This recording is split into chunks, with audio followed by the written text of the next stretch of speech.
बहुत समय पहले की बात है। सतयुग का काल था।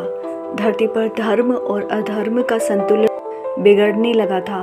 देवताओं के संकेत पर सृष्टि की व्यवस्था को पुनर्स्थापित करने के लिए महाप्रलय की तैयारी प्रारंभ हो चुकी थी। उस समय धरती पर सत्यव्रत नाम का एक अत्यंत धर्मात्मा और तपस्वी राजा राज्य करता था।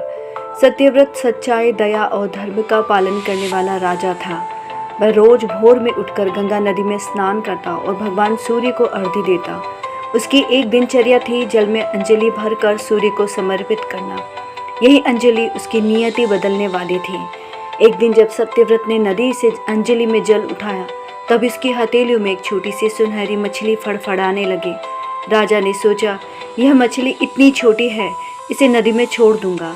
पर तभी वह मछली बोली, हे राजन, मुझे इस नदी में मत छोड़िए, बड़ी मछलियाँ मुझे खा जाएगी, मेरी रक्षा कीजिए। राजा इस अद्भुत घटना से अचंभित तो हुआ, परंतु दया के वश में आकर उसने मछली को अपने जलपात्र में सुरक्षित रख लिया। अगले ही दिन वह मछली इतनी बड़ी हो गई कि जलपात्र में समाना कठिन हो गया।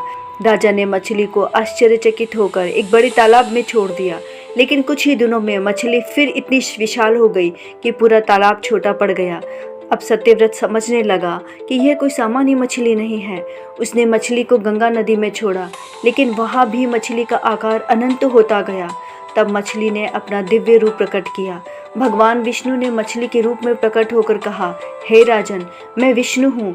शीघ्र ही महाप्रलय आने वाला है। सारी धरती जलमग्न हो जाएगी।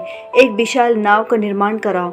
उसमें ऋषि मुनि, सभी प्राणियों के बीच औषधियाँ और वेद पुराणों का ज्ञान रखवाओ। प्रलय के दिन मैं मत्स्य रूप में तुम्हें मार्गदर्शन दूंगा। उस नाव को सप्त ऋषियों के साथ सुरक्षित स्थान तक पहुंचाऊंगा। सत्यव्रत ने भगवान के आदेशानुसार तुरंत तैयारी शुरू की।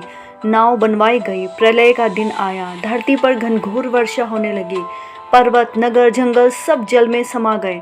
चारों ओर बस जल ही जल था।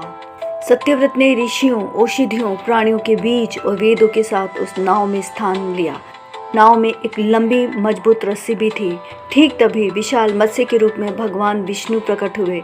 मछली के माथे पर एक सींग था। सत्यव्रत ने रस्सी को उस सींग से बांध दिया।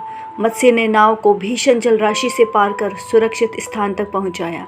प्रलय के बाद जब जल उतरने लगा, तब भगवान विष्णु ने सत्यव्रत से कहा, हे राजन, अब तुम मनु बनो। नए युग की सृष्टि के प्रारंभ के लिए तुम्हें मनुष्यों की जाति का जनक बनाया जाएगा। तुम सत्य, धर्म और करुणा के आधार पर नई सभ्यता की नींव रखोगे।